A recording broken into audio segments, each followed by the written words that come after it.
Olá, seja bem-vindo à Culturaria da Rê. No vídeo de hoje a gente vai continuar com as histórias deste livro e hoje a gente vai conhecer os filhos de Vyasa. Vyasa, o grande compilador dos Vedas e do Mahabharata. Quer conhecer essa história? Fica comigo até o fim do vídeo que eu vou te contar. Faça esse vídeo chegar a mais pessoas no YouTube. Deixe seu joinha, se inscreva no canal e ative o sininho.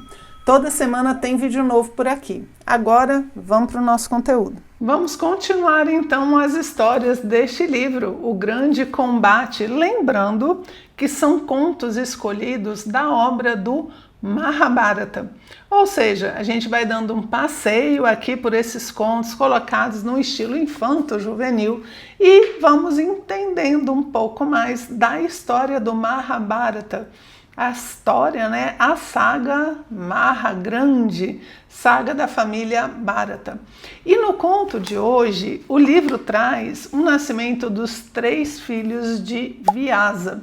Vyasa, o grande compilador, compila os Vedas, né? Compila o próprio Mahabharata, acredita que ele é o fundador do Vedanta. Então, muitas coisas aqui acontecem com Vyasa, inclusive ter 3 filhos, que vão ser a base das famílias ali, que vão das partes, né? Porque são todos da mesma família, mas das partes ali que vão entrar em conflito na guerra depois do Bhagavad Gita. Então Vyasa, ele não é só o que conta a história, né? Ele conta a história, mas ele é a peça-chave da história. Por quê? Ele vai ser o pai dos guerreiros, né, que depois vão entrar em conflito, Kauravas e Pandavas. Vamos conhecer aqui essa história então. E também vai juntar com a história do Bhishma, né, que a gente viu lá atrás. Aqui é que vai começar, as coisas vão começar a se enredar. Então vamos lá. Vyasa, o compilador, estava empenhado em escrever as Santas Escrituras. Repentinamente, no sossego do seu refúgio, teve uma estranha sensação. Um minuto depois, sua mãe entrava em sua casa inesperadamente. Mamis, você por aqui, que bom ver você, né? E ela entra e ela está desesperada, desesperada mesmo. Por quê? Porque ela tinha 2 filhos, né? 2 meio-irmãos de Vyasa. Só que eles tinham morrido. Um morreu em batalha e o outro teve uma doença muito grave. E Bhishma, lembra da história de Bhishma, que é um outro filho dela, que ela foi lá perguntar: Bhishma, você, tão gente boa, barriga tanquinho, guerreiro top, por que você não vai lá, né, e continua a nossa linhagem? Aí eu fico imaginando, ele olha assim e fala: pois mãe, tu não lembra que eu fiz aquele voto lá de castidade perpétua? Eu não posso ter filhos. E eu, né, jurei também que os meus filhos não iam cuidar do reino, querer o reino, por isso que eu não vou ter. E eu mesmo não posso ser rei, então você vai ter que arrumar um outro jeito de resolver esse problema. Aí lá vai então ela falar com seu outro filho, né, tipo assim, filho do primeiro casamento dela. Vai lá falar com Vyasa. E fala: Vyasa, a nossa linhagem está acabando. Por quê? Porque os meus filhos com o rei morreram, né? Bhishma não pode ter filhos por causa do juramento. Então eu queria pedir que você fizesse isso. Aí o Vyasa olha assim: gente, eu sei que muita gente poderia ficar assim super empolgado com a proposta. A proposta era assim: eu tenho 2 princesas maravilhosas, né, que podem se deitar com você e conceber os filhos para continuar a nossa linhagem. Eu sei que a maioria podia ficar muito satisfeito com essa proposta, né? Mas o Vyasa estava lá, gente, as escrituras sagradas, ele lá preocupado com as divindades, né? Querendo ser um yogi, um iniciado. Aí de repente chega uma necessidade dessa.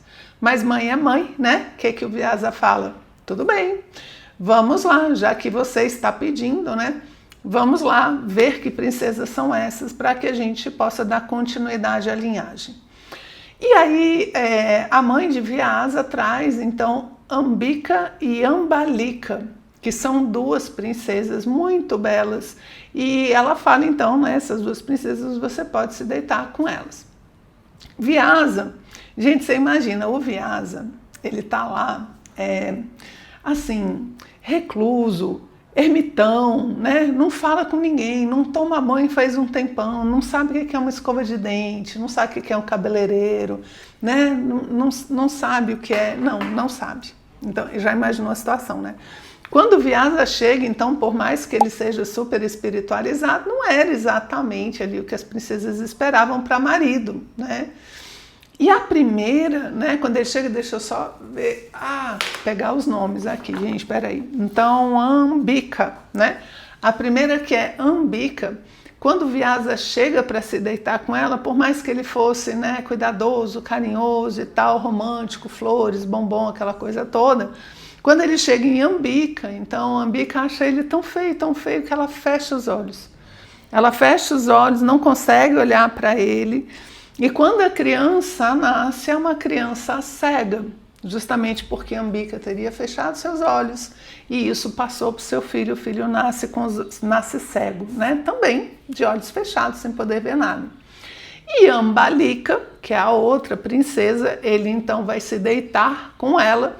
E ela não fecha os olhos, mas ela fica tão assustada, porque ele é tão assustador, ela arregala um olhão assim. Eu falo, meu Deus do céu, e ela fica totalmente pálida, no final desmaia. E o filho, então, né, nascido a partir disso, ele nasce pálido, né, totalmente branco e pálido, sem cor, né, empalidecido. O primeiro vai se chamar Dhritarashtra. Ele foi o primeiro, ele é o primogênito, o rei cego, né? E o segundo é Pandu, que vai ser o pai dos Pandavas, né? Que já na frente ela vai contar essa história pra gente, né? O livro aqui vai contar isso pra gente. Então, na de hoje, ele vai ter então esses dois filhos, né? Um cego e um pálido. Um não vê nada e o outro vê as coisas. Então, ele vê as trevas, né? A escuridão. Por isso que ele nasce cego. A mãe fecha o olho. A outra, ela abre o olho. Então, isso daí representa já desde agora essa rejeição, né? Quando você fala, não quer nem ver, né? Método avestruz aqui, botar a cabecinha na terra, não quer nem ver isso daqui. É uma rejeição às coisas que existem, é uma rejeição às experiências que a vida traz. Então, isso torna a pessoa cega. Isso é interessante, porque é assim mesmo, né? Quanto mais a gente nega uma experiência, menos a gente consegue ver por que ela acontece e como sair dela, né? Agora, a outra, Ambalika abre os olhos, né? Só que ela se assusta, mas ela tem os olhos abertos. Ela vê, é como se ela recebesse as experiências da vida, né? Tivesse mais aberta para isso. Tudo bem que ela desmaia no final, por quê? Porque ela ainda não está preparada, né? Por isso, o seu filho, Pandu, e depois os Pandavas, filhos de Pandu, eles vão representar justamente as virtudes a serem desenvolvidas, né? Os olhos abertos, mas ainda não muito preparados. Mas aqui você já viu tudo, né? O do Mahabharata, a gente já está montando aqui o esqueleto da história principal. Porque essas sagas, gente, são livros muito, muito extensos. É claro que aqui ela não vai falar tudo, mas ela vai, né? A autora vai escolhendo alguns dos contos para que a gente tenha uma ideia geral desses personagens. Em Vyasa, a gente tem 3 filhos, não são 2, são 3.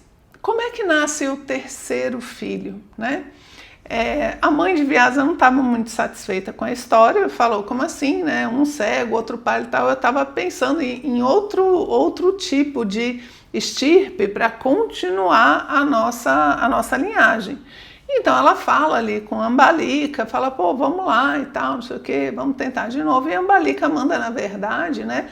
Fala para a sogra que tá tudo bem, mas quando chega na hora ela manda uma serva dela, né? Para tomar o lugar dela nessa noite junto com Vyasa. E aí acontece uma coisa muito interessante, olha só. A primeira, ela fecha os olhos, ela não quer. A segunda não aguenta, empalidece e recusa, por mais carinhoso, né, atencioso ali que Vyasa chega. Agora a serva, quando Vyasa é todo cuidadoso, né, com ela, carinhoso e tudo, ela aceita Vyasa, né, de bom grado, ela se entrega de bom grado a Vyasa. E Vyasa, né, os dois concebem um filho, o filho, Vidura, gente, eu pego os nomes aqui, fazer minha colinha, porque os nomes todos do Mahabharata são, né, difícil aqui. Então, Vidura, que vai ser conselheiro dos Pandavas, na verdade. E o que Vyasa dá para ela? Ele fala assim, olha, como você me recebeu, me aceitou, coisa que as outras duas não fizeram, né? Você jamais vai ser pobre e passar necessidades. A partir de hoje você vai viver como uma princesa. E eu gosto muito dessa parte da história, né? Porque é bem assim. A gente, quando aceita, recebe a vida, né?